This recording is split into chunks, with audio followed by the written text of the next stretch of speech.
Google is without a doubt the technology corporation most responsible for influencing the current internet and way of life. The business, which began with a cutting-edge search engine, currently runs 8 products with a combined user base of more than 1 billion.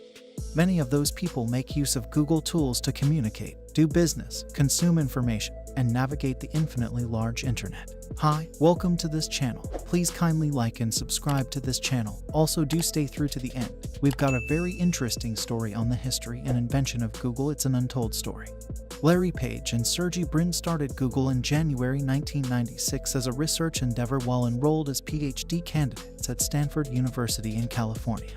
Scott Husson, the original lead programmer and author of a large portion of the code for the original Google search engine, was initially involved in the project as an unofficial third founder, but he left before Google was formally established as a business. Husson later founded the robotics company Willow Garage in 2006. The number of times the search terms appeared on the page was how conventional search engines sorted results, but they thought about a superior system that looked at the connections between websites. Their method, which they termed PageRank, evaluated a website's relevancy based on its number of pages and the weight of the pages that linked to the original site. Husson started building the code to implement Page ideas after Page shared his thoughts with him.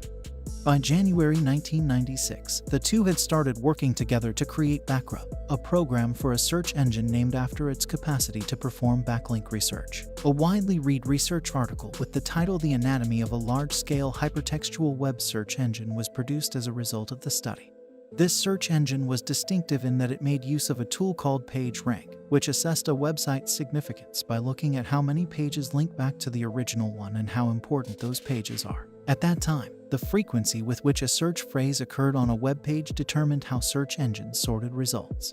Then, encouraged by the glowing reviews for Backrub, Page and Brin started creating Google. At the time, it was a project that required very little money. The couple used cheap, second-hand, and borrowed personal computers to create a server network while working out of their dorm rooms. To purchase terabytes of disks at a discount, they even ran up the credit on their cards to the limit. They initially tried to license their search engine technology, but they were unable to locate any company that were interested in their early-stage product. After that, Page and Brin decided to preserve Google, seek further funding, make improvements to the product, and eventually launch it independently. The name of the search engine, Google, an extremely huge number written 10100. 1 followed by 100 zeros, was eventually changed to Google. It was chosen to indicate that the search engine was meant to deliver large quantities of information. Due to the founders of the company's little knowledge of HTML, the markup language used to create web pages, Google's initial homepage featured a straightforward layout. The plan was successful, and after further advancement, the Google search engine finally became highly sought after. After seeing a brief demonstration of Google, Sun Microsystems co-founder Andy Bechtolsheim said to the two, "Why don't I simply write you a check, instead of us talking about all the technicalities?" To be able to use the money from this initial investment, the company had to be incorporated. Because David Cheriton worked close by at Stanford, and they were aware of his startup expertise thanks to the recent $220 million sale of the business he co-founded, Granite Systems, to Cisco, Page and Brin first turned to him for assistance. Page, Brin, and David's Granite co-founder Andy Bechtolsheim met up after David set it up. Because Andy had another meeting at Cisco, where he now worked following the acquisition, at 9 a.m., the meeting, which was scheduled for 8 a.m. on the front porch of David's Palo Alto home, had to be brief.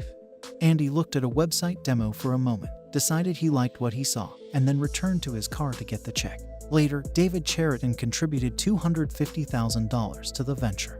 In 1998, entrepreneur Ram Shriram and Amazon.com founder Jeff Bezos each contributed money to Google. Shriram, a venture capitalist, had been contacted by Page and Brin for funding and advice. In February 1998, Shriram made a $250,000 investment in Google. Because Amazon had purchased Junglee, where Shriram served as president, Bezos was a person whom Shriram knew. Shriram introduced Bezos to Google. 6 months after Shriram made his investment, Bezos requested Shriram to meet Google's founders, and they did so when Bezos and his wife were on vacation in the Bay Area. The initial round of fundraising for Google had already officially ended, but Bezos' position as Amazon's CEO was enough to convince Page and Brin to extend and accept his contribution. Google raised about $1 million from these early backers, including friends and family, enabling them to set up a company in Menlo Park, California. The first employee was Craig Silverstein, a Stanford PhD student who was also employed. A new $25 million round of funding was announced on June 7, 1999, with major investors including the venture capital firms Kleiner Perkins and Sequoia Capital. This followed some additional smaller investments from the end of 1998 to the beginning of 1999. The two companies were initially hesitant to invest together in Google because they each wanted to keep a bigger stake. But Larry and Sergey insisted on accepting investments from each, due to their trust in Google's huge potential and the facilitation of prior angel investors Ron Conway and Ram Shriram, who had ties in the venture businesses. Both venture companies ultimately decided to invest jointly $12.5 million each. Some well-known Silicon Valley technological startups have their headquarters in Palo Alto, California, where the company relocated its operations in March 1999. Despite Page and Brin's initial objections to an advertisement-supported search engine, Google started selling ads for search terms the next year. Ads were only text-based to maintain a clean page design. It was announced in June 2000 that Google would replace Inktomi as the default search engine provider for Yahoo, one of the most well-known websites at the time. Also, in 2001, Google's investors decided to choose Eric Schmidt as the company's chairman and CEO because they recognized the need of having a strong internal management team. John Doerr from Kleiner Perkins suggested Eric. For several months, he had been looking for a CEO that Sergey and Larry would approve, but they had turned down many applicants because they wanted to maintain control of the business. At one point, Sequoia Capital's Michael Moritz threatened to demand that Google immediately repay Sequoia's $12.5 million investment if they did not carry out the verbal commitment they had made during investment negotiations to appoint a chief executive officer. Google's PageRank system was granted a patent in 2001, with Larry Page named as the inventor. There were worries that the company's rapid growth after it ultimately went public might alter the culture of the business, which was built on the company motto "Do No Evil." The promise was an agreement between the founders and every employee to conduct their work impartially, free from conflicts of interest, and without prejudice. The Chief Cultural Officer role was created to make sure the business maintained faithful to its basic belief. The business launched some products during the period of rapid expansion, including Gmail, Google Documents, Google Drive, Google Voice, and the Chrome web browser. Also, it purchased Blogger.com and YouTube, two streaming video services. There have been diversification efforts in more recent times. Examples include Google's Chromebooks, Stadia Gaming, Nexus smartphones, Android mobile operating system, Pixel mobile computer hardware, Google Home smart speaker, Google Fi broadband, Stadia Gaming, self-driving automobiles, and countless other endeavors. Yet, the primary source of its advertising revenue is still search queries. The divisions and staff of Google were reorganized in 2015 under the conglomerate name Alphabet. Larry Page was named CEO of the newly established parent corporation, while Sergey Brin was named president. Sundar Pichai's elevation to executive vice president at Google took the place of Brin.